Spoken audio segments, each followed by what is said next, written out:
Seja dado ao nosso Senhor Jesus Cristo, ao salve da querida e amada igreja com a paz do Senhor. Amém, meus irmãos? Antes de estar agradecendo a Deus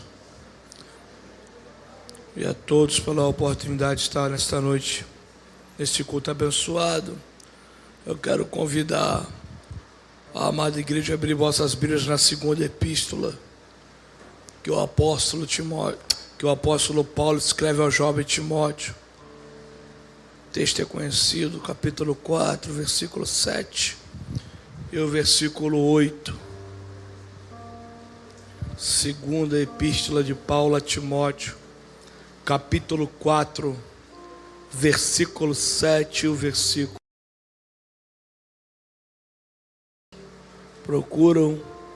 Eu quero louvar a Deus pela oportunidade de poder, nesta noite, estar neste culto, nessa mini vigília abençoada, onde já tive a oportunidade de ouvir muita gente boa, muitos louvores, palavras. Fico feliz por Deus ter sido tão bom comigo em me conceder tal privilégio. Que Deus possa continuar abençoando o pastor desta obra, o pastor presidente desta casa. Não sei se ele está aqui, amém? Se não estiver, transmitam o meu abraço a ele, e se ele estiver, sinta-se abraçado por mim. Que Deus possa continuar o abençoando, dando saúde, vigor, paciência, guardando a ele e toda a sua casa. Que Deus possa continuar abençoando o jovem que fez contato comigo, amém? Jovem Mateus, que Deus o guarde, o continue abençoando, o livrando de todo mal. Que Deus possa abençoar cada um que está aqui compartilhando este altar comigo, amém? Que Deus a todo tempo possa continuar sendo com cada um dos irmãos, amém? Para quem está aqui não me conhece, assim como foi dito, evangelista Tiago Góes, e eu sou membro da Igreja Evangélica Assembleia de Deus do Meia. Meu pastor presidente, pastor Pedro Galdino, meu mentor, meu mestre, e eu congrego numa das filiais, numa filial que tem do nosso campo, lá onde eu moro, lá na comunidade do Morro da Providência, ali pertinho, amém, ali atrás do relógio da Central do Brasil, aquela comunidade que você vê lá, é da onde eu sou oriundo. Lá tem uma congregação do nosso campo, a congregação do Santo Cristo, dirigida pelo meu líder congregacional, o meu pastor de congregação, presbítero Emerson. Amém, igreja? Em meu nome, eu trago um abraço do Campo do Meia para toda essa igreja aqui abençoada. Trago um abraço também da minha esposa, Carol Góes. Não foi possível a vinda dela comigo aqui hoje, mas eu creio que não vai faltar oportunidades. Amém, gente? Vamos lá, segunda epístola que o apóstolo Paulo escreve ao jovem Timóteo, capítulo 4, versículo 7, vai dizer assim: combati o bom combate, acabei a carreira, guardei a fé. Desde agora, a coroa da justiça me está guardada, a qual o Senhor, justo juiz, me dará naquele dia, e não somente a mim, mas também a todos os que amarem a sua vinda. Amém, meus amados irmãos? Podem se assentar.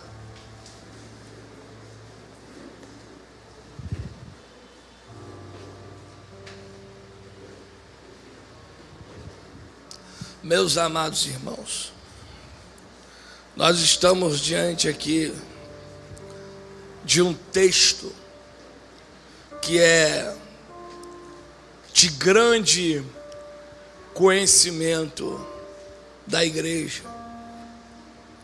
Texto esse que é muito utilizado, para homenagear aqueles entes queridos, aqueles irmãos em Cristo que partem. Esse texto é muito utilizado nas realizações dos cultos fúnebres, desses momentos.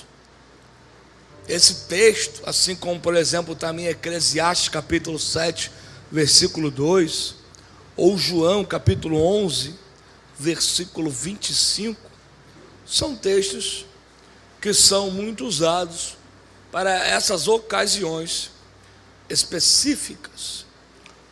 Tanto que quando nós vamos fazer menção de tal versículo, já tem um irmão ou outro que já te olha com 2 olhos arregalados. Amém. Pelo costume que temos de utilizar esse versículo dentro deste campo de ideia. Sendo que as verdades que contém tanto essa epístola quanto esse versículo ao qual acabamos de fazer menção, esses versículos, fazem com que a gente não possa restringi-lo somente dentro dessa ótica, desse campo de ideia de luto. Amém. As verdades que o Paulo está apresentando para a gente aqui, especificamente aqui nesse versículo 7, são verdades extremamente importantes para a nossa caminhada ministerial. As verdades que estão sendo apresentadas, ensinadas pelo apóstolo Paulo aqui nesse versículo, são verdades extremamente importantes para a edificação da nossa vida cristã. Essa epístola aqui é a última epístola que o apóstolo Paulo vai escrever antes do seu martírio. Ela também é conhecida como a epístola testamentária. Amém. Paulo está escrevendo para o jovem Timóteo, a qual Paulo está apresentando para Timóteo agora não instruções, mas algumas exigências. E esse é o propósito dessa epístola, onde Paulo está escrevendo, apresentando, exigindo que Timóteo tome a postura correta, haja da maneira como convém. Falar do autor dessa epístola, falar de Paulo, a falar de um homem qual Deus levantou para fazer a diferença.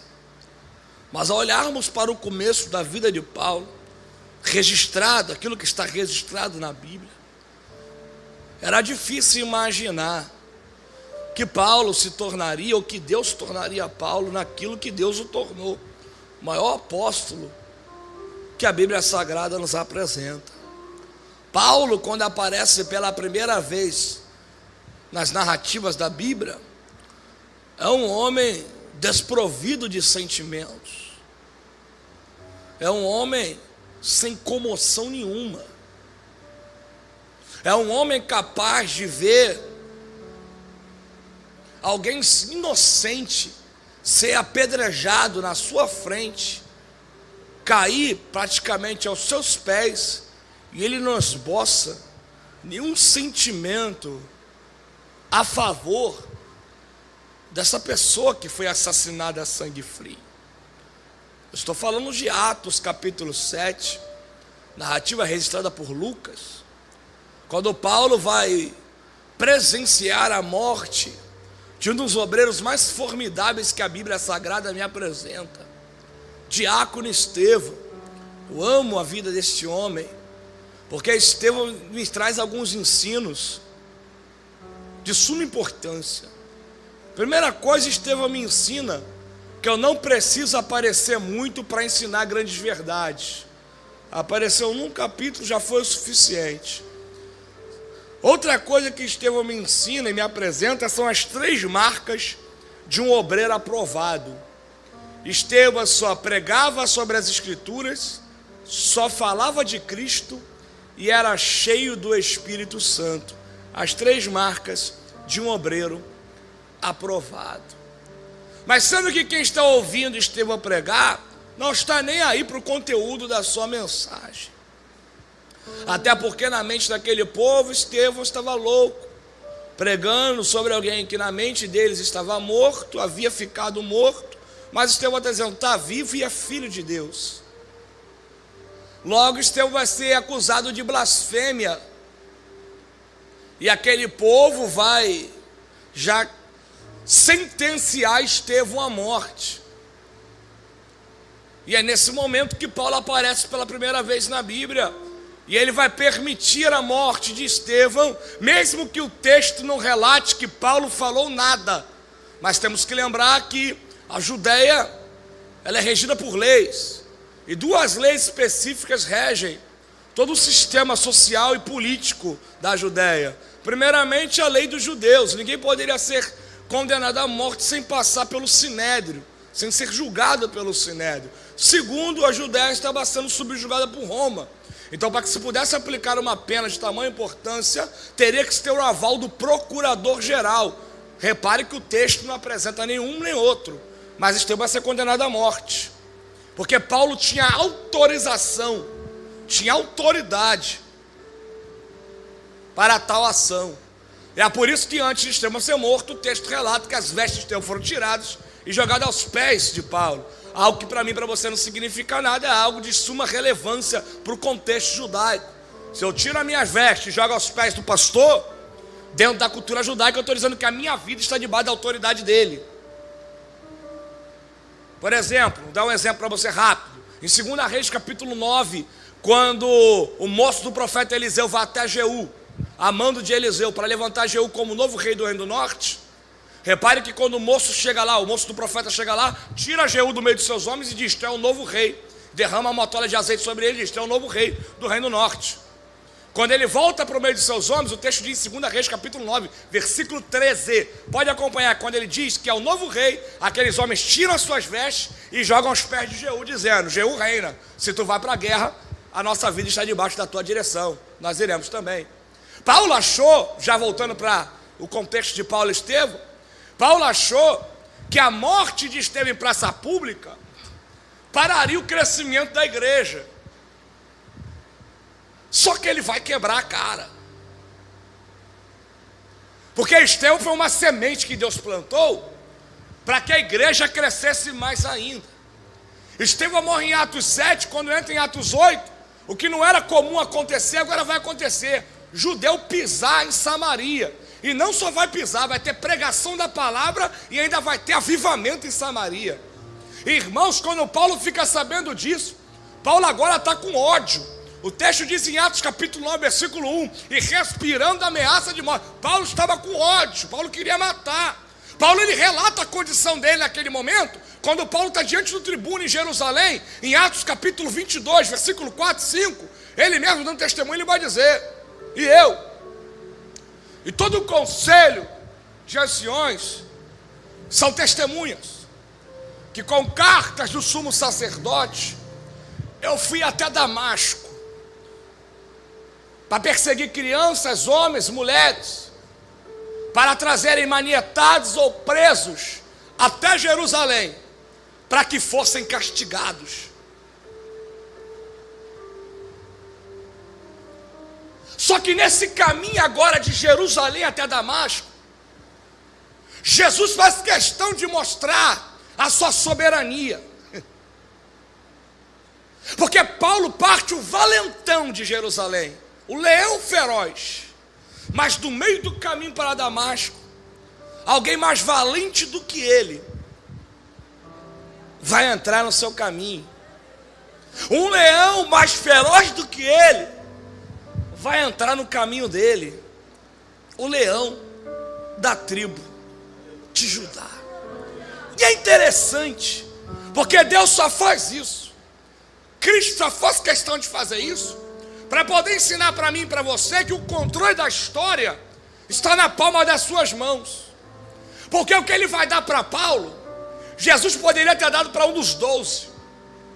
O que ele vai dar para Paulo, Jesus poderia ter dado para um dos 70.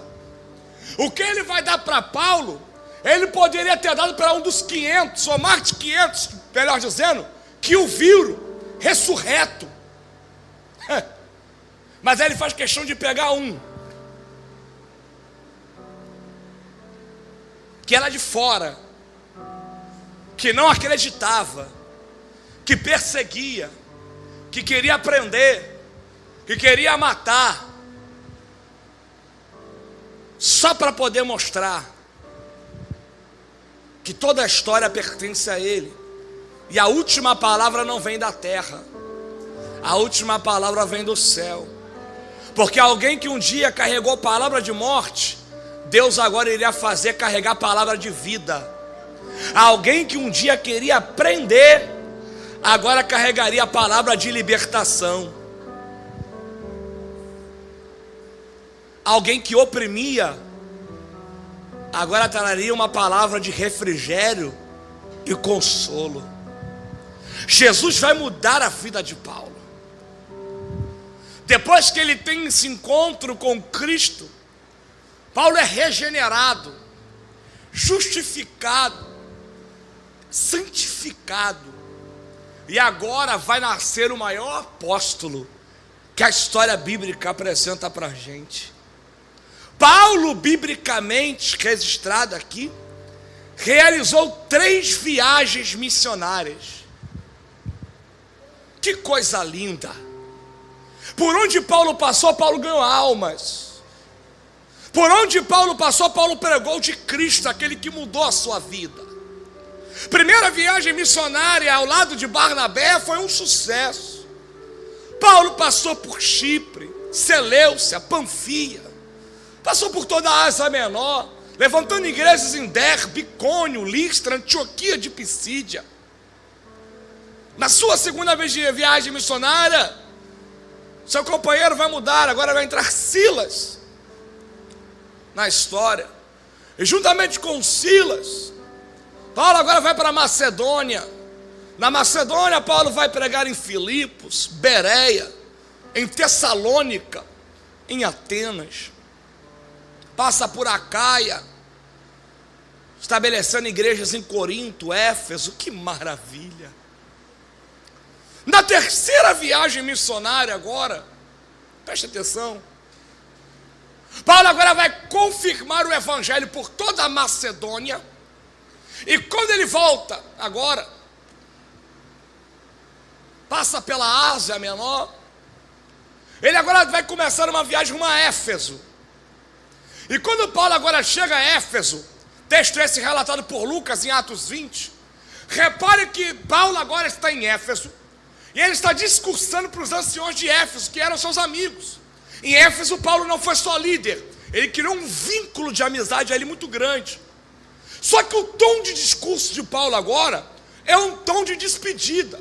Reparem em Atos capítulo 20, versículo 22, que Paulo está dizendo agora, assim: parto agora, sabendo o que me espera, aquilo que o Espírito Santo me revelara, prisões e tribulações. E ele continua dizendo: e vocês não verão mais o meu rosto nesse plano terreno. Paulo vai iniciar uma viagem agora, sabendo que essa viagem custaria a sua vida. Paulo vai iniciar uma viagem agora, sabendo que essa viagem custaria a perca da sua vida. Ao partir de Éfeso, ele agora inicia essa viagem. Quando ele chega em Jerusalém, ele é preso. Depois, com um plano para que se pudesse tirar a vida de Paulo em Jerusalém, é descoberto, não era propósito de Deus que Paulo morresse em Jerusalém. Ele agora vai para Cesareia. Em Cesareia ele vai ser julgado perante os governadores. Vai apelar para o César da época, que era Cláudio Nero. E ao ser enviado para Roma, depois de um pequeno contratempo que houve, que fez com que ele fosse de Malta realizar a obra, Paulo agora vai chegar em Roma. Quando Paulo chega em Roma, Paulo agora vai ficar naquilo que os mestres do Novo Testamento chamam de primeira prisão de Paulo em Roma. Uma prisão que acredita-se que era mais tranquila, mais light, vamos dizer assim. Um tipo de prisão domiciliar, vamos colocar dessa forma. É dentro desta primeira prisão de Paulo em Roma que ele vai escrever um grupo de epístolas, conhecido como epístolas prisionais. São 4 ao todo, lembrando a igreja que Paulo escreveu 13 epístolas, amém? Quantas igrejas? 13 epístolas, porque nós não podemos atribuir de maneira absoluta. Eles acreditam que a autoria é paulina. Essas 13 epístolas, elas são subdivididas, são as subclassificações. Dessas subclassificações, tem 4 que são conhecidas como as epístolas prisionais da primeira prisão de Paulo em Roma. Paulo vai escrever aos Filipenses, Paulo vai escrever aos Colossenses, Paulo vai escrever para a igreja de Éfeso e Paulo vai escrever para Filemão. Essas são as 4 epístolas prisionais da primeira prisão de Paulo em Roma. Fato é, meus irmãos, que Paulo vai ser solto dessa prisão. E ele vai realizar agora o que os estudiosos chamam de uma possível 4ª viagem missionária. Não está registrada na Bíblia, porque Lucas, para o livro de Atos, quando Paulo está na sua primeira prisão, isso é uma coisa registrada extra-biblicamente na história da igreja. Os pais da igreja, da patrícia comensérios como Irineu, Tertuliano, Papias, um dos primeiros historiadores, Eusébio de Cesareia, do 4º século, menciona essa possível 4ª viagem missionária de Paulo, que acredita que ele foi à Espanha, acredita que ele foi em Creta. Eu acredito que ele foi em Creta, porque em Creta ele vai deixar o jovem pastor ali, Tito, e ele vai dar umas ordenanças para que Tito direcione aquela igreja da maneira correta. E é nesse momento agora que nasce um outro grupo de epístolas, conhecida como epístolas pastorais ou epístolas pessoais. Paulo vai escrever para Tito, e Paulo também vai escrever a primeira epístola para Timóteo. Presta atenção, a igreja, me ouve, dá glória a Deus? Já já tu vai dar uma glória, tenha paciência, tu vai dar glória entendendo. Olha isso aqui. Ele vai escrever a primeira epístola para Timóteo, sendo que nesse período vai se desencadear uma perseguição terrível, dirigida pelo imperador da época, Cláudio Nero. Meus irmãos, Nero foi um dos imperadores mais perversos que já se assentaram no trono de Roma. Um homem com uma mente pervertida, um homem capaz de construir com seus pensamentos, com a sua mente, as piores atrocidades possíveis. Meus irmãos, faltaria tempo para listar o tanto de coisa ruim que esse homem fez. Vou falar só uma. Foi Nero, por exemplo. Nesse homem, mandou assassinar a sua própria mãe, que de tudo fez para colocar ele no poder. Não uma vez, que ele não conseguiu na primeira, mas 2 vezes. É esse homem agora, que se utilizando de um pretexto. Que pretexto? O incêndio que aconteceu em Roma. Roma queimou, historicamente comprovado, durante 1 semana. Não se pode provar que foi Nero que tacou fogo. Diz a lenda que enquanto Roma queimava, Nero em cima de um pináculo tocava a sua lira, mas isso não é comprovado historicamente. O que é comprovado é que Nero vai usar desse incêndio como desculpa para poder começar uma perseguição terrível contra os cristãos em Roma. Ele vai usar a igreja como bode expiatório. Quando perguntam para ele de quem foi a culpa, ele disse: foram os cristãos lunáticos. Meus irmãos, foi aberta a temporada de caça ao cristão, e não se faltou metodologia para se matar cristãos inocentes naquela época.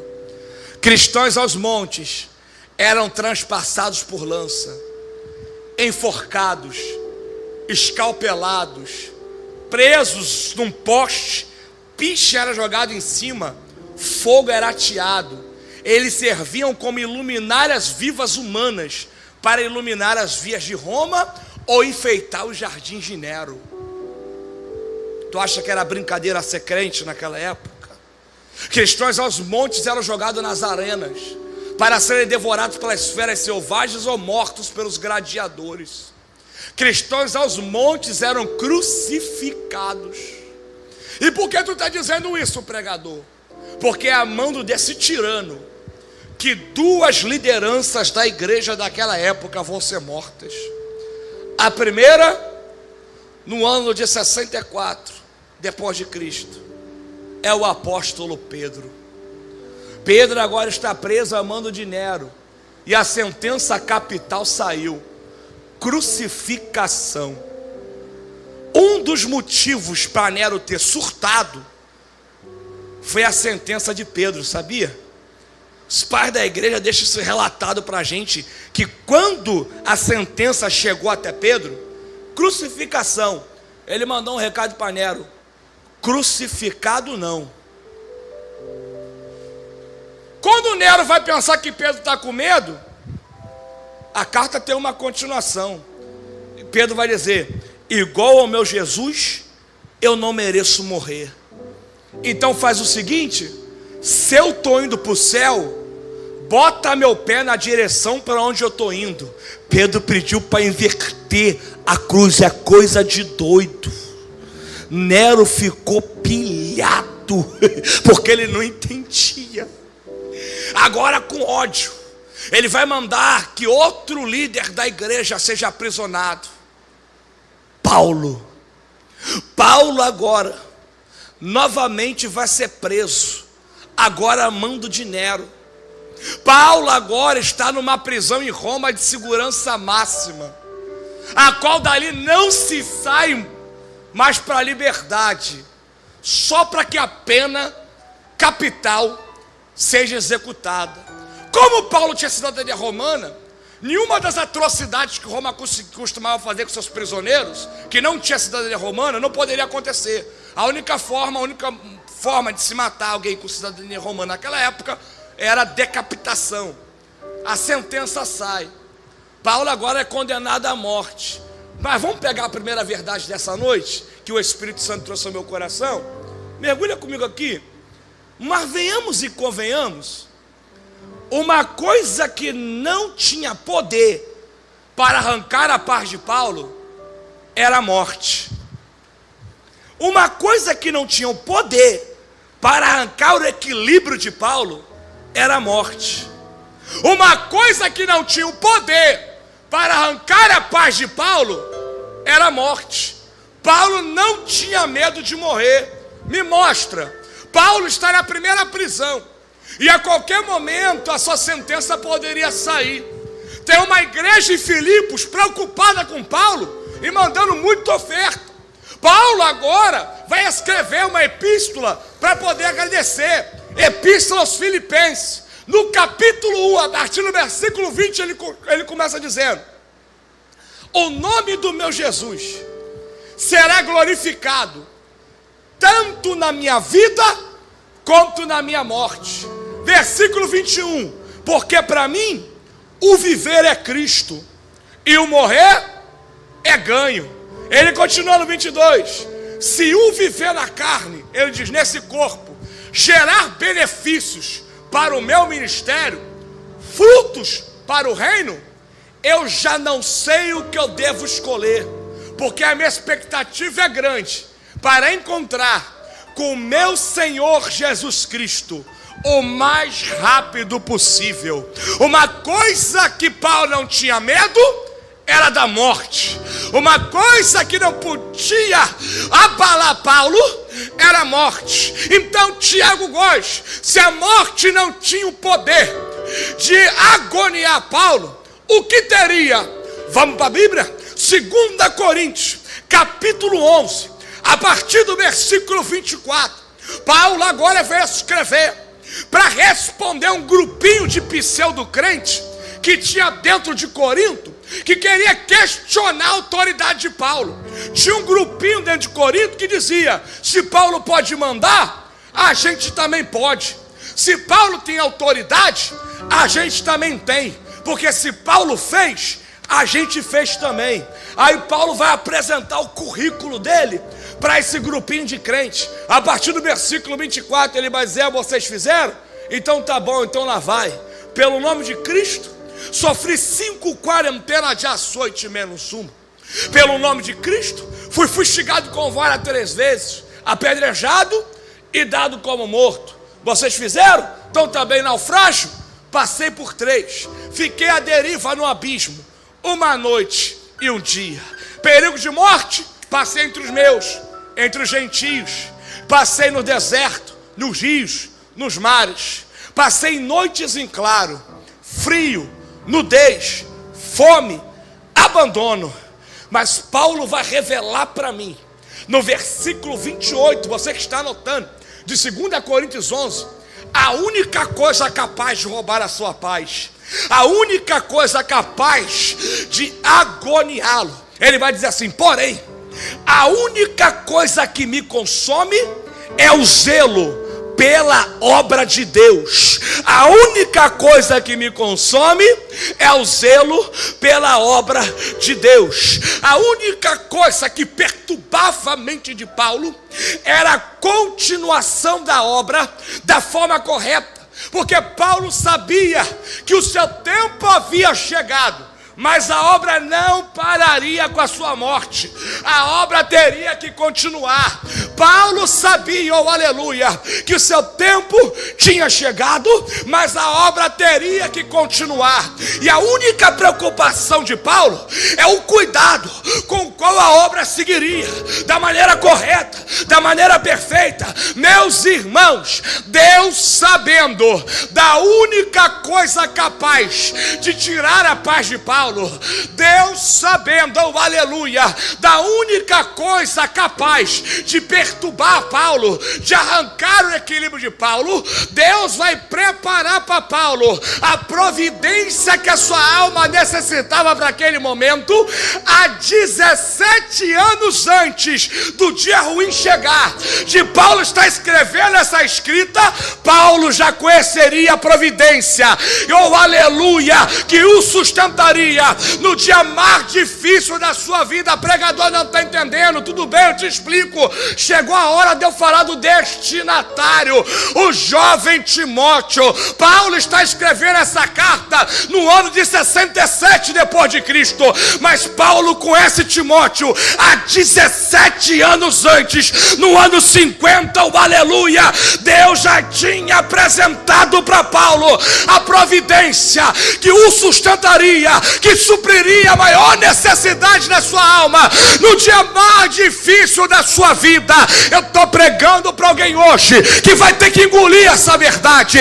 Nem sempre Deus vai te livrar do dia da adversidade, nem sempre Deus vai te livrar do dia mau, do dia do choro, do dia ruim. Nem sempre Deus vai te livrar da prova, mas uma coisa eu posso te garantir: a prova não vai arrancar o teu equilíbrio, o dia mau não vai arrancar a tua paz, a adversidade não vai te agoniar, porque antes do dia ruim chegar, tem providência de Deus para te sustentar. Tem alabadarafachúria, joicalabadarafassaio. Antes do dia mau chegar, Deus envia a providência, oh, aleluia, que vai te manter de pé, que vai te dar equilíbrio, que vai te sustentar. Cadê você que está crendo nessa palavra hoje aqui? Isso aqui é para quem ficou aqui para ouvir a mensagem. Hoje em dia a gente vive um evangelho de facilidade, pelo menos é o que é ensinado lá fora, mas nem sempre Deus vai te livrar do dia mau. Tem dia que tu vai passar. Oh, eu estou pregando para alguém aqui, rapaz, que o vento soprou, veio pandemia, porta fechou, perdeu o emprego, família balançou, ente querida adoeceu, talvez até o luto chegou na tua casa. Satanás te viu ano passado, no início da pandemia, viu o vento soprar e disse: duvido continuar indo para a igreja. Agora desvia, agora cai e vai ficar caída. Agora não vai mais para a consagração, agora não vai mais para os cultos, agora não vai mais adorar.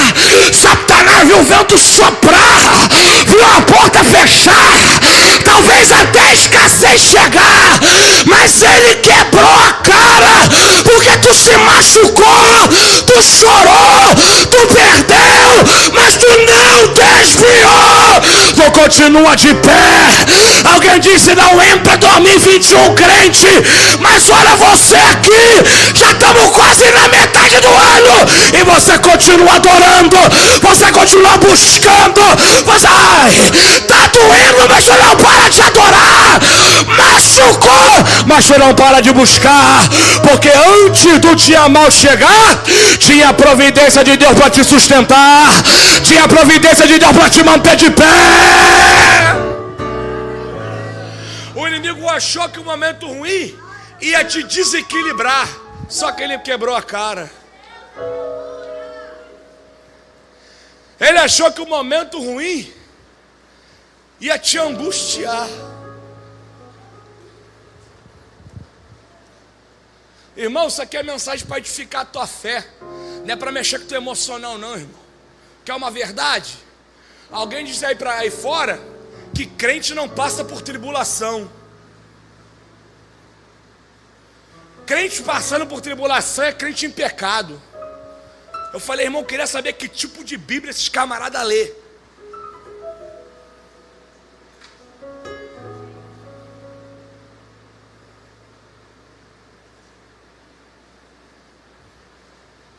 Crente não pode passar por tribulação. No mínimo, esses camaradas não conhecem a história da igreja.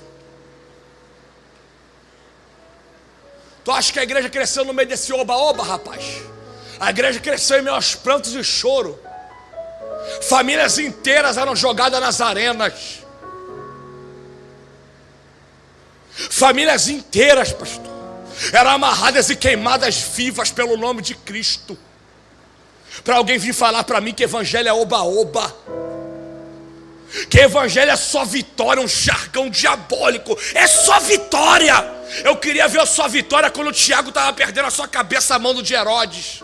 Eu queria ver a sua vitória quando Estevão, inocente, estava sendo apedrejado só por falar do amor de Cristo. Só vitória.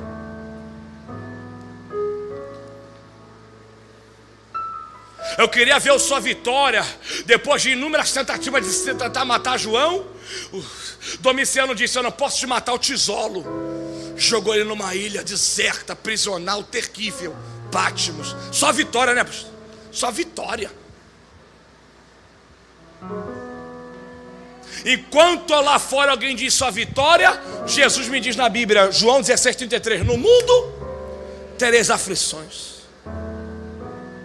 Enquanto alguém lá fora diz é só vitória, Paulo diz em 1 Coríntios, oh, aleluia, capítulo 4, versículo 8, a todo tempo somos atribulados, porém não angustiados. Teu glória foi muito pequena. Eu vou continuar então. Perplexos. O que é perplexidade? Ser pego por um momento inesperado. Algo que tu não esperava aconteceu. Perplexos, porém não desanimados.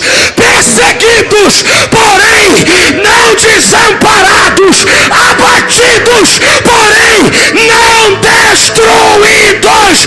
Porque carregamos em nossa vida, em nosso corpo, a mortificação de Cristo Jesus, para que também a vida dele sobressaia sobre a nossa. Tem alguém que crê nessa mensagem, nesse início de madrugada?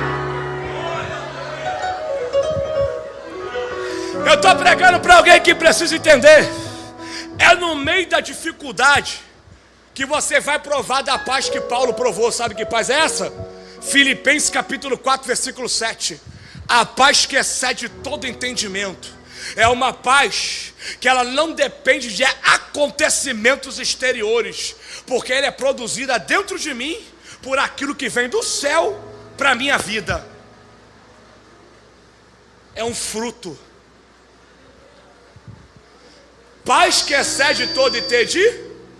Irmão, sempre que você ouvir a expressão paz na Bíblia, mencionada por um homem de Deus, ou correlacionada ao próprio Deus, paz, tanto dentro do entendimento do Novo Testamento, do grego bíblico, o grego koiné, né? Grego comumente falado no meio das pessoas menos abastadas, tendo isso aqui, ou dentro do hebraico bíblico, seja no grego a expressão eirene, que vem do radical eire, que fala de relacionamento íntimo, sendo no hebraico bíblico, o famoso shalom, que todo mundo, ninguém precisa ser mestre em hebraico para conhecer, ou até às vezes gostar de pronunciar.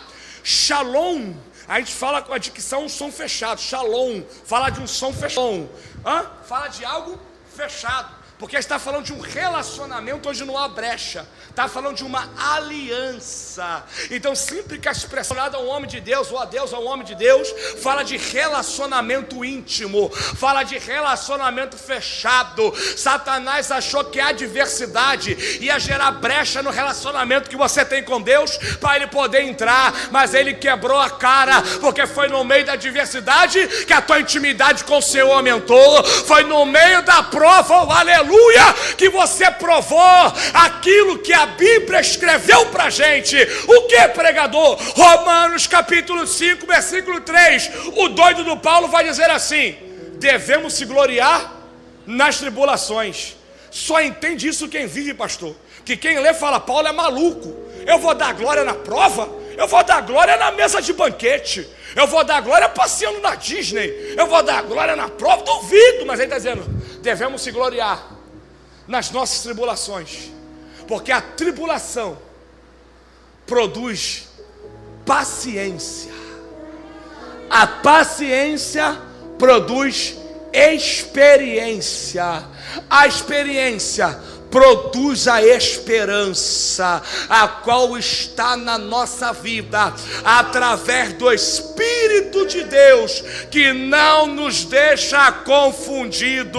O inimigo achou que em meio à adversidade tu ia perder a direção, ia ficar andando errante, mas a mão de Deus sempre foi contigo, a presença de Deus sempre foi contigo, e é no meio dessa dificuldade é que você pode abrir a boca e dizer: até que o Senhor me sustentou, até que o Senhor me sustentou.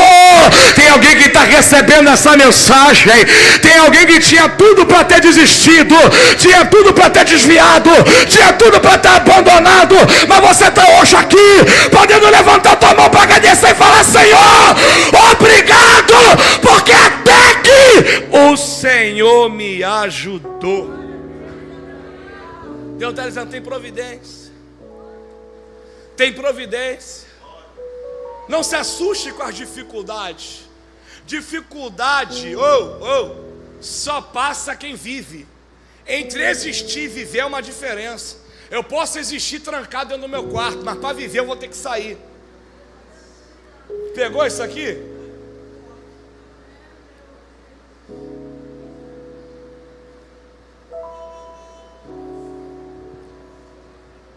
Posso profetizar usando a Bíblia? Quem conhece, me conhece, sabe que eu não sei profetizar de outra maneira, eu gosto de profetizar usando a Bíblia. Então se você quiser receber, levanta. Tem uma profecia para você aqui. 1 Coríntios capítulo 10, versículo 13.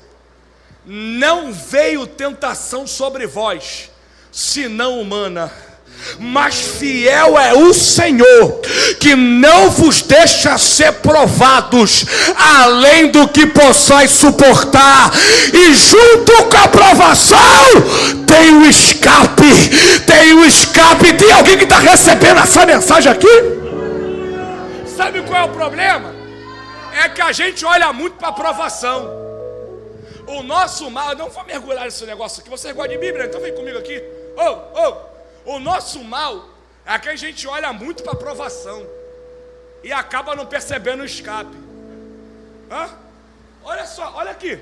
Nada muito chato. Vou fazer uma exegese rapidinho aqui desse versículo. Nada muito chato.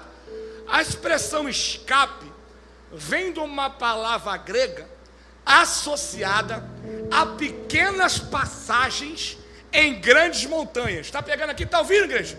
Aí atrás dá para ouvir legal? Amém. Olha para mim aqui. A expressão escape, a palavra grega usada ali, ela é definida, associada a pequenas passagens em grandes montanhas. Irmão, quando você está andando no caminho, de longe, se tiver uma montanha bloqueando o caminho, você já vai ver. De longe, você vai ver a montanha. E se você for levado pelo que você está vendo, você vai se assustar com o tamanho da montanha e vai dizer, por ali não dá para passar, eu tenho que retroceder, eu tenho que voltar. Mas se você continuar seguindo em frente, você vai perceber que diante da grande montanha, tem uma pequena passagem para você seguir adiante. Irmão, você lembra de Jó? Alguém lembra de Jó aqui? Alguém já ouviu a história de Jó? Irmão, mexe comigo, Jó capítulo 2, versículo 9. Porque o autor faz questão que eu saiba que Jó está no buraco de lixo, está leproso, já tinha perdido tudo, mas o texto diz assim, ó, e tinha um caco de telha. Falei, tá maluco? Para que o cara que está escrevendo o livro de Jó, que eu não sei quem foi, quer que eu saiba que o camarada que perdeu tudo, está leproso, está no buraco de lixo e tinha um caco de telha? Foi uma mensagem que Deus me deu há uns 4 anos atrás. O caco de telha se encaixa perfeitamente aqui. Irmão, um caquinho de Jó está no buraco de lixo. Ele está leproso, o texto diz. Não sei qual é o nome científico, a patologia da doença. Não perco tempo com aquilo que a Bíblia não me diz. Mas a Bíblia diz, a doença está da cabeça à planta do pé. Está no corpo inteiro. E o texto de Jó todo poético diz as consequências dessa doença: osso enfraquecido, visão escurecida, pele caindo. O negócio é terrível. Qual é a vontade de Jó ali? Óbvia: ser curado da lepra, sim ou não? Mas aí o Espírito Santo falou assim comigo: a vontade é ser curado da lepra, e a necessidade? Eu falei, eita. A vontade, ser curado. Mas qualquer doença gerada na pele gera coceira. E é uma coceira terrível. Se a vontade era ser curado, a necessidade do momento, se coçar. E Deus vai preparar o quê? Um caco de telha. Se Jó tivesse preso naquilo que era da vontade dele, ele nunca perceberia que aquilo que era da sua necessidade, Deus já havia preparado. Eu estou pregando hoje para alguém que precisa entender: para de ficar preso na tua vontade, porque aquilo que supre a tua necessidade, Deus já liberou para a tua vida. A providência que supre a tua necessidade, o céu já enviou para a tua direção. O mal que a gente fica muito preso, parece que a gente está vivendo o culto da Porta Formosa. Aquilo que é da vontade do coxo, ele tem todo dia, mas continua caído. Mas quando alguém cheio da presença de Cristo entrou no cenário, o formato do culto vai mudar. Porque foi falado disso aqui, não foi falado? Quando o homem pede, me dá aquilo que é da minha vontade, prata e ouro, Pedro vai dizer, o que é da tua vontade eu não tenho, mas aquilo que vai suprir a tua necessidade, oh aleluia, oh, glória, tu está recebendo isso aqui hoje, nessa noite. Reparem, e já parto para encerrar, oh aleluia, que Paulo agora, já tendo aquilo que supriria a sua maior preocupação, que era a continuação da obra, o jovem Timóteo, Paulo agora vai escrever essa segunda epístola. E alguém uma vez disse, Paulo está escrevendo as últimas instruções. Eu falei, não, eu não posso acreditar nisso. Obviamente que eu não falei não pro camarada, eu guardei para mim, ética. Paulo não está dando instruções, porque Paulo não perderia tempo escrevendo a sua última carta antes de morrer, falando para Timóteo aquilo que ele sabe que tem que fazer.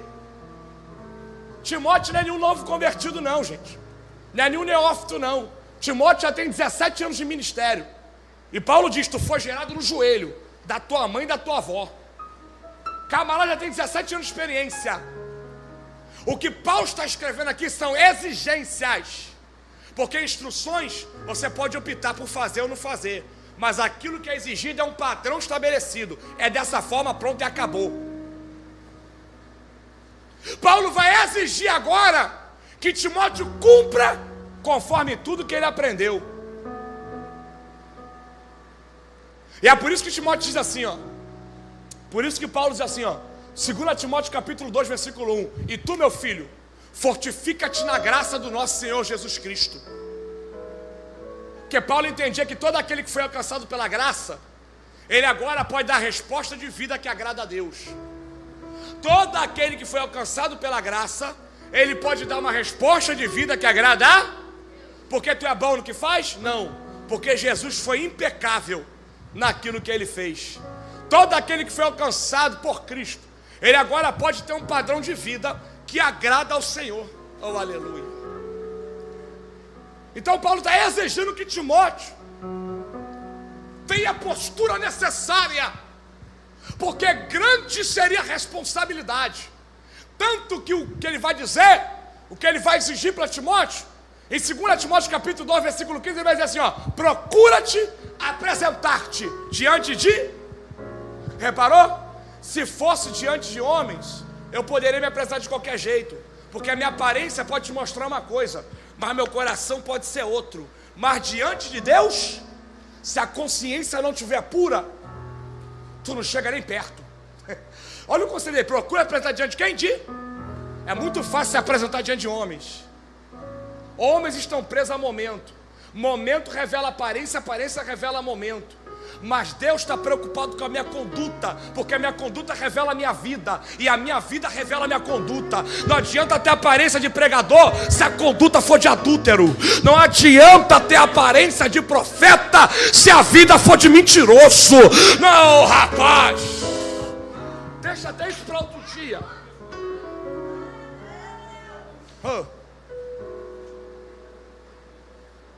Deixa isso para outro momento, quando eu voltar aqui. Reparem que em momento nenhum na epístola Paulo está falando: Timóteo, reúne um círculo de oração e pede para as irmãs orarem para Deus me tirar dessa prisão. Sim ou não? Tem algum momento disso? Tem algum pedido de Paulo na epístola? Tem? Pode falar com convicção. Não.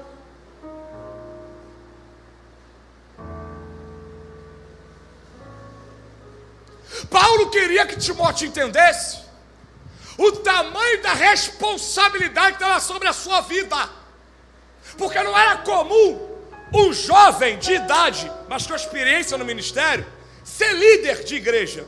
Naquela época, isso era uma função atribuída aos anciões.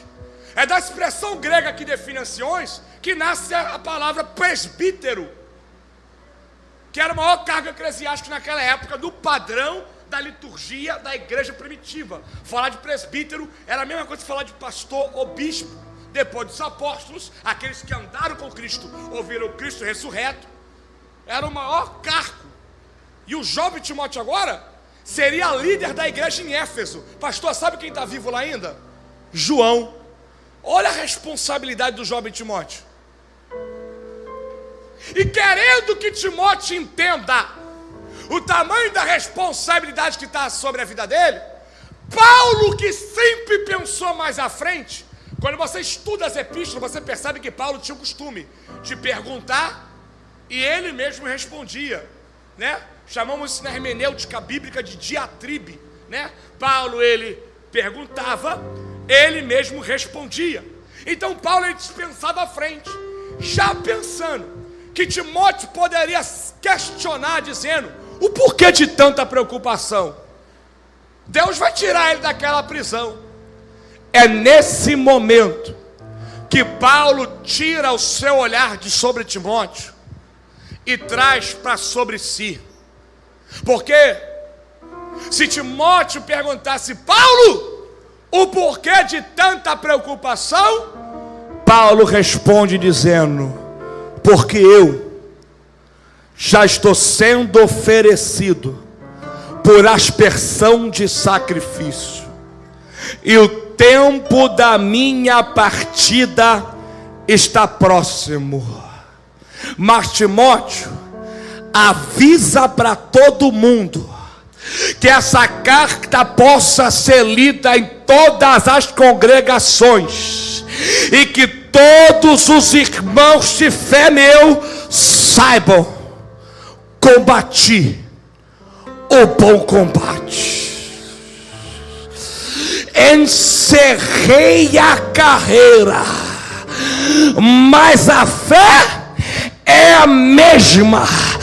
Desde o primeiro dia que eu encontrei com Cristo até o dia de hoje, a fé está preservada, a fé está conservada, a fé está guardada. Avisa toda igreja: combati o bom combate, encerrei a carreira, mas a fé, oh aleluia, ela está guardada.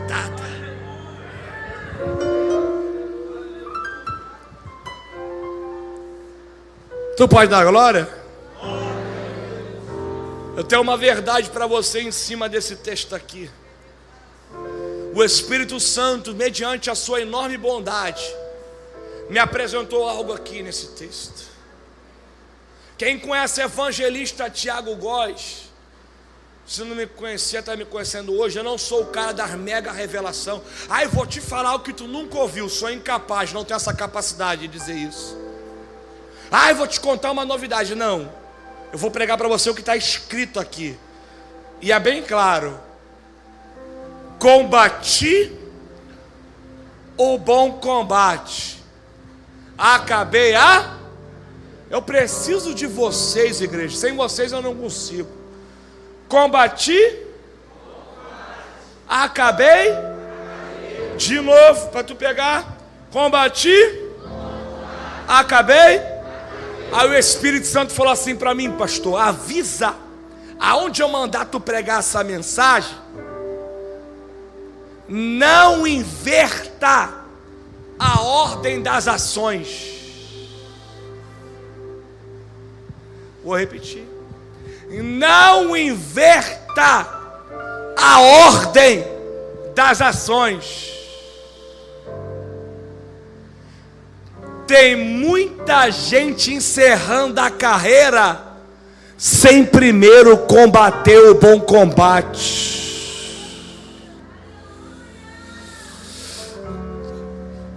Deus me trouxe aqui só para dizer isso para alguém. Não encerre a carreira sem primeiro combater o bom combate. Doa o que doer, combata o bom combate. Sangre o que você sangrar, combata o bom combate. Chore o que você chorar, combata o bom combate. Pregador, já não estou mais aguentando o meu casamento. Aquele marido muquirano, aquela mulher escandalosa. Aí Deus me trouxe lá da Central do Brasil para dizer para alguém aqui: combata o bom combate. Pregador, já não estou mais aguentando a minha família atribulada. Eu quero explodir, eu quero gritar, eu quero chutar o pau da barraca. Aí Deus me trouxe aqui para dizer para você: combata o bom combate. Pregador, eu já não estou mais aguentando a minha filha, eu já não aguento mais o meu filho, é problemático, está me dando dor de cabeça, eu quero lavar a mão. Aí Deus me trouxe aqui para te dizer: combata o bom combate. Pregador, eu já não estou mais suportando o meu ministério, eu já não estou mais suportando a caminhada, e Deus me trouxe aqui para dizer para alguém: doa o que doer, chore o que você chorar, combata o bom combate. Sabe o que Deus está mandando dizer? A mesma coisa que Ele falou para mim. Qual direito você acha que tem de desistir? Pastor, isso aqui não é mensagem para ninguém jogar a cadeira para o alto. Ninguém vai girar no helicóptero, porque essa aqui é a mensagem para confrontar a alma. Qual o direito que tu tem de desistir? Qual o direito que tu acha que você tem? Quando ninguém acreditava em você, rapaz, olha para cá. Não se faz desentendido não, olha para mim. Quando ninguém acreditava, quando ninguém dava nada por você, quando ninguém apostava nada, Quando você estava sujo na lama, nariz sujo de cocaína, doidão de maconha, cheio de cachaça nas ideias. Quando você pulava na mão de um homem, de outro homem. Oh! Deus olhou do céu, te viu na lama caído, comendo comida de porco. E quando ninguém dizia não vai dar em nada, não vai chegar em lugar nenhum, Deus do céu te olhou e disse: eu acredito em você. Deus poderia ter pego a noiva adornada, limpinha, mas Ele te buscou sujo, lá no meio da lama, te colocou de pé, te arrancou do lamaçal, tirou a veste suja, colocou veste nova, te deu vida espiritual, te deu ministério, te deu família. Eu te pergunto, qual o direito que tu acha que tem de desistir?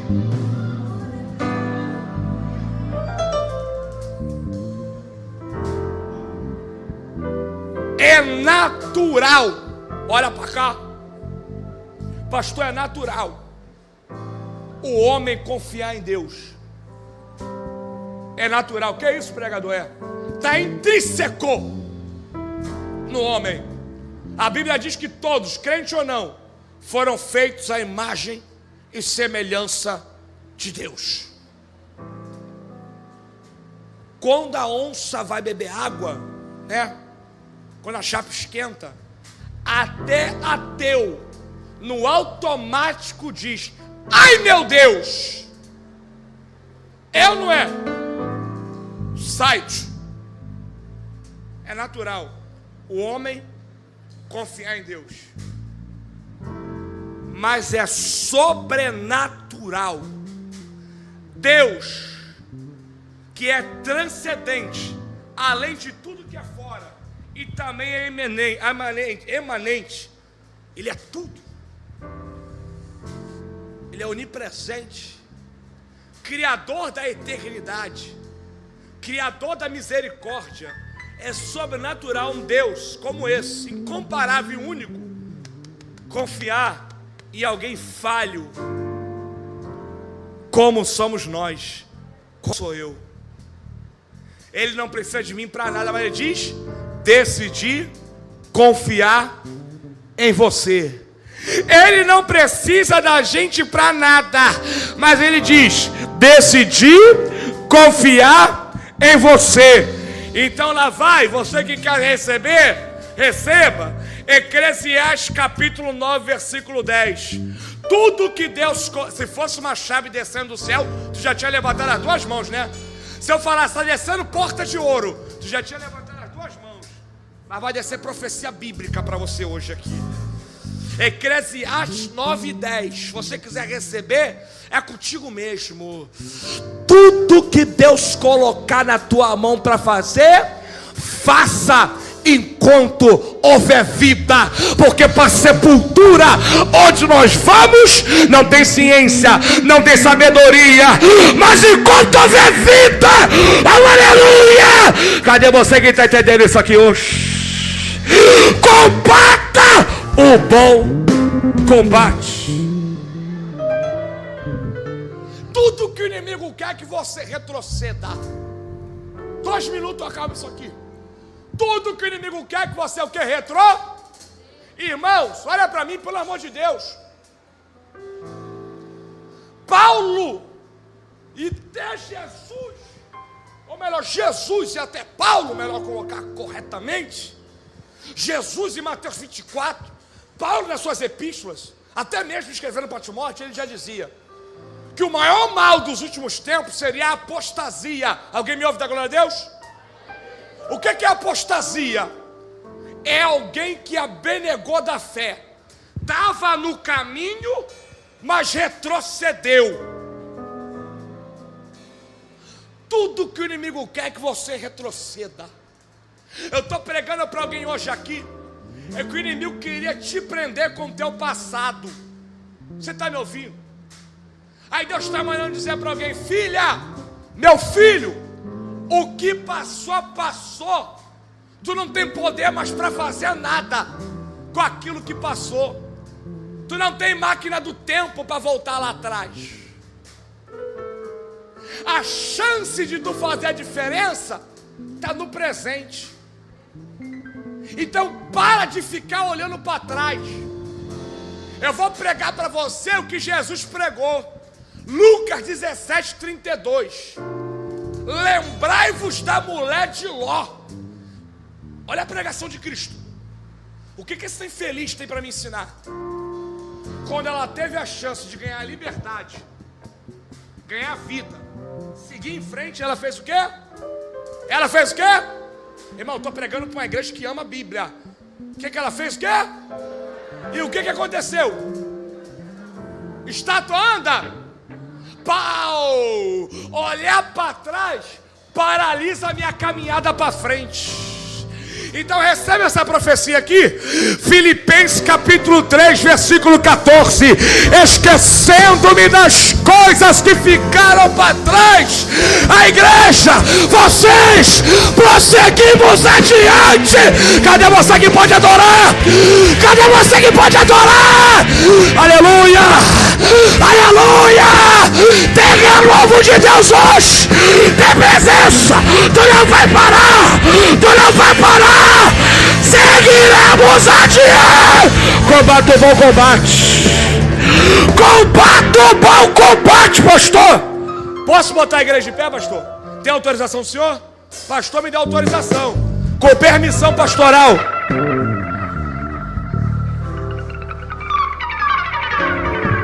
Irmão, olha para mim. Quem não gosta de Bíblia fica chateado comigo, irmão. Mas eu sei que eu estou no lugar certo. Eu não fecho uma agenda assim que Deus fala no meu coração. Eu nem sei como é que o Mateus me conheceu. Até perguntar para ele, não sei onde ele me viu pregar. Um congresso desse da vida aí. Só que me chamou, nem fiquei perguntando nada. Deus selou, falei, é para mim estar lá. Ainda mais mini vigília, irmão. Vigília, não prego mais qualquer vigília não, irmão. Tá, não perder a noite. Não, duvido, só se Deus mandar. Ah, mas tem vigília que os camaradas querem te passar 4 horas da manhã. E tu na ética vai e prega, porque a preocupação é essa, mas a vontade é não pregar. É chegar lá e botar João 7,53. E todos foram para sua casa. Amém, agradeço a minha oportunidade. A vontade é, mas aí tu não vai fazer isso. Aí Deus pesa a espada.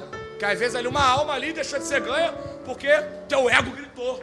Então a gente tem que arrancar isso. Mas pô, tu chega na vigília meia-noite, camarada te passa 5 horas da manhã. Vai botar de brincadeira. Tá repreendido. Olha a diferença. Aqui ia dar 10 horas e ele estava lá fora me chamando. Vai pregar já. Falei, coisa boa. Falei, maravilha. Ninguém foi embora. Porque também coisa que mexe comigo é tu ficar na vigília. Aí na hora da palavra sai um do cantinho, vai outro pelo cantinho. Eu sei que é cheio de Deus assim, ó. Tá sentadinho ali ouvindo. Tá sentadinho ali ouvindo. Isso é levita que tem que dar valor. E quando já começa a sair de cantinho, irmão, tá certo que tem gente que tem que trabalhar, né, pastor? Às vezes já entende. Tem faculdade amanhã às 6 horas da manhã, tem que estar de pé às vezes 4 horas da manhã. Pô, 1000-0. A gente entende. Mas quando vai por ir, não para ouvir a palavra, irmão. Que é isso? Isso aí precisa rever os conceitos. E eu louvo a Deus pela vida de cada um aqui, porque ninguém levantou nem para ir no banheiro. Que Deus continue nos abençoando. E eu vou te entregar mais um negocinho aqui. Sabe por que o inimigo quer que você retroceda? Pergunta assim, por que, Thiago? Porque o inimigo sabe o que está escrito aqui, ó. Ó, ele sabe o que está escrito, ele só não compreende, mas ele sabe o que está aqui. Sabe por que ele quer que tu retroceda? Porque quem retrocede larga a mão do arado. E a Bíblia diz em Lucas 9,62 que aquele que coloca a mão no arado e retrocede não é apto para entrar no reino dos céus. Por isso que o inimigo quer que você retroceda. Irmãos, entenda uma coisa. Não adianta iniciar bem se no fim você perder o propósito no início. Pegou? Não adianta iniciar bem se no fim tu perder o propósito no início. Tem gente arrancando o propósito e mantendo a fraqueza. Mas Deus está dizendo: arranca a fraqueza e mantém o propósito. Que isso? Isso dá até um hashtag no teu Instagram hoje.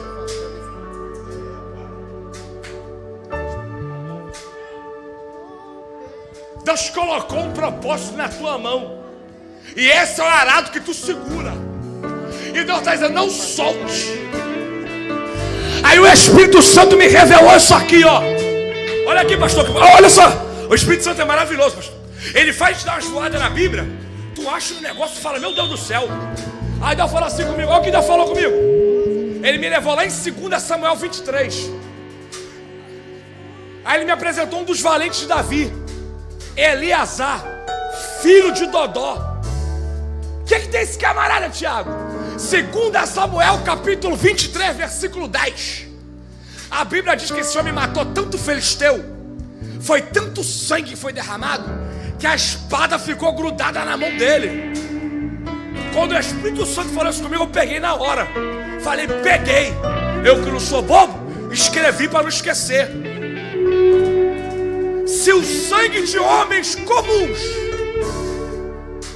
se o sangue de inimigos, homens comuns como eu e você, fez com que a espada ficasse grudada na mão de Eleazar, imagina o sangue do Filho de Deus, que lá na cruz do Calvário Ele derramou em prol nossas vidas.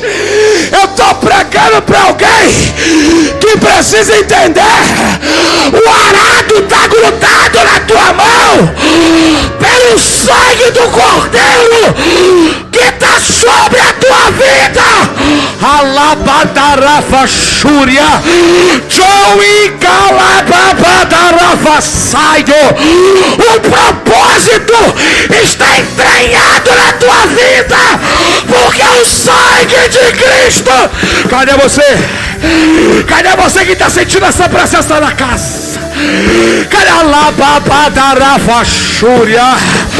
Na mão de calabadarafa Selwi, do bicalababadarafa Sai. Paulo está dizendo: Timóteo, o meu justo juiz tem uma coroa preparada para mim. Segura rapidinho. E vocês entram. O que é essa coroa, pastor? Tem muita gente que pensa que é coroa de rei. Não, não é coroa de rei. Não tem nada a ver com a coroa dos 24 anciões. Quando Paulo fala de coroa, o contexto que Paulo está é o contexto greco-romano. E falar de coroa era falar da coroa de louros, que era preparada para se colocar na cabeça daquele que chegasse ao final da corrida. É Paulo dizendo: oh, aleluia, o meu final está chegando. Eu não desisti no meio do caminho, e o meu Jesus está na linha de chegada, me esperando para me receber. Cadê você? Tu não vai parar no meio do caminho. Tu não vai parar no meio do caminho. Logo, logo a trombeta vai tocar. Cadê você? Cadê você que está entendendo isso? Cadê você que pode adorar? Se quiser falar em mistério, fala. Adora. Não vivo pela vista, não. Eu vivo pela fé. Então Deus proverá. Deus proverá. Olho para o alto, então vem o socorro. Se Deus proverá.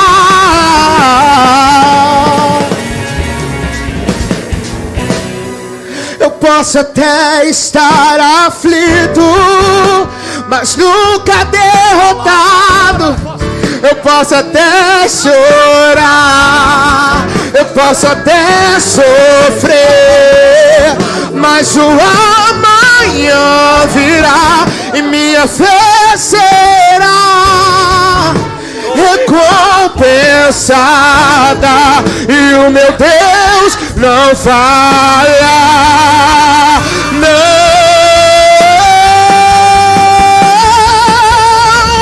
Não vivo pela vista, não, eu vivo pela fé. Então Deus proverá, Deus proverá. Olho para o alto, então vem o socorro, sim, Deus proverá. Deus proverá. Quando azeite e a farinha faltar, quando a minha força se esgotar, e Deus proverá, e Deus proverá. Mesmo cego me faz enxergar, e mesmo falho me faz andar, e sobre as águas Deus proverá. Quando a azeite e a farinha faltar, quando a minha força se esgotar, Deus proverá, e Deus proverá. Mesmo cego me faz, mesmo falho me faz andar sobre as... Não vivo pela vista, não, eu vivo pela fé. Então Deus proverá, Deus proverá. Olho para o alto, então vem o socorro, sim, Deus proverá. Eu não vivo, eu não vivo pela vista, não. Deus proverá.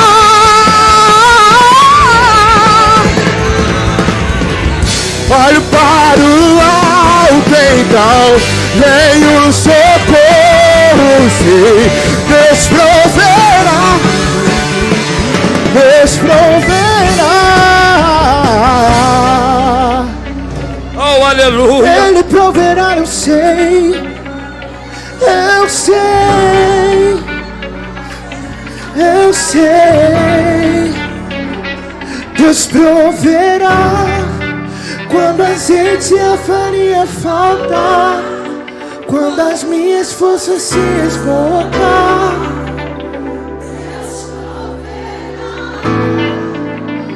Deus proverá. Mesmo cego me faz enxergar, mesmo falho me faz andar sobre as águas.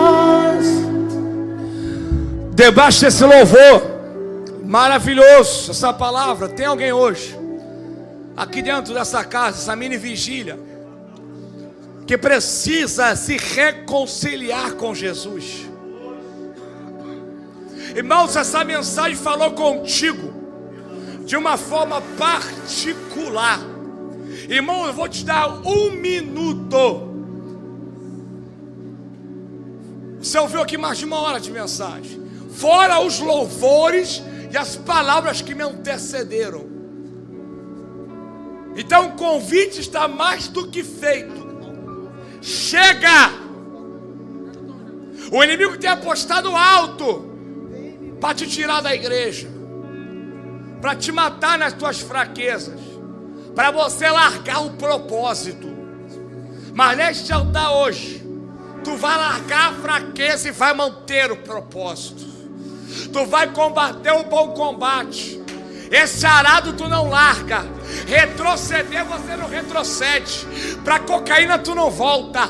Pra bebida tu não volta. Pro baile funk tu não volta. Hoje Jesus está dizendo: vem pro altar, porque tem conserto nesse altar hoje aqui. Tem reconciliação nesse altar hoje aqui. Você tem 30 segundos. É você com Deus. Pregador, se eu for aí na frente, vai todo mundo ficar me olhando. e eu tenho vergonha.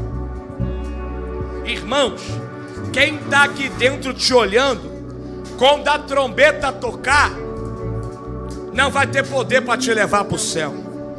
Mas o Deus que estiver aqui dentro, te vê lá fora, que está sondando o teu coração nesse momento, provando o teu pensamento, está dizendo: é tempo de conserto, é tempo de reconciliação. Você que ainda não aceitou Jesus, esse é o momento. Você que já aceitou e está mais para lá do que para cá, este também é o momento. Nesses 10 segundos finais, eu vou te perguntar algo e você vai responder para si mesmo. Se a trombeta tocasse nesse momento, Jesus está para voltar, o justo juiz está para chegar a qualquer momento.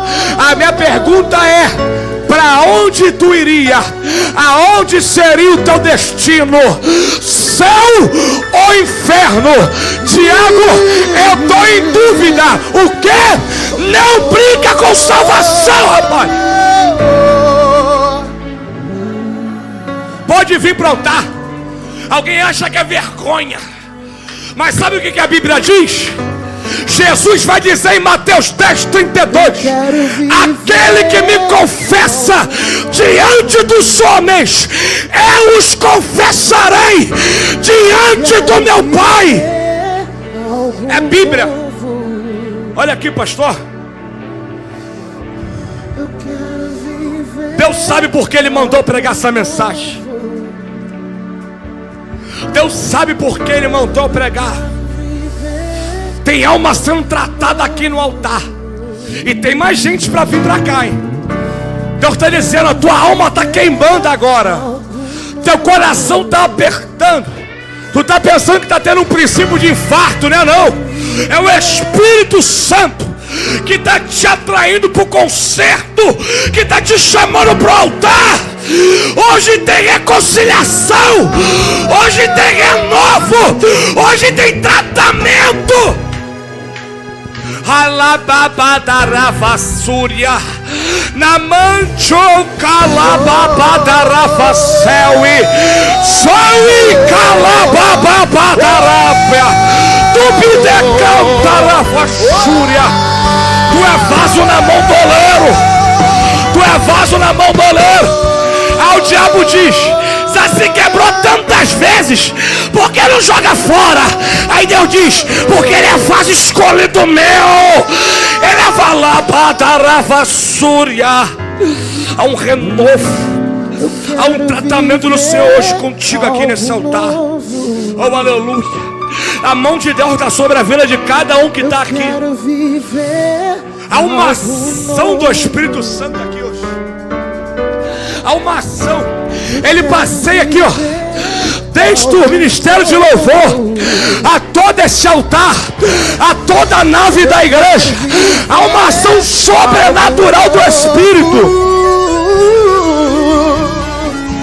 Eu quero viver algo novo. Tem corações dilacerados que estão sendo reconstruídos hoje aqui.